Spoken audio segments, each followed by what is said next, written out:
દીપકભાઈ, હવે તમે છે ને થોડી વાર માટે નીરુમાં બની જાઓ અને નીરુમાં તમને ખીજાતા હોય કા બીજા કોઈને ખીજાતા હોય એવી એક્ટિંગ કરી બતાવે.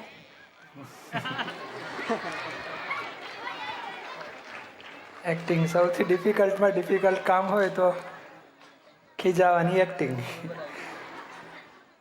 એટલે મને કંઈક હસવાની એક્ટિંગ કહો તો ફાવશે, ખીજાવાની એક્ટિંગ નહીં ફાવે. પ્લીઝ દીપકભાઈ, એકવાર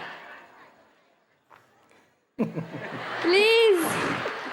આ માઇક પકડતા આવડતું નથી, શું મેં પૂછપૂછ કરો છો?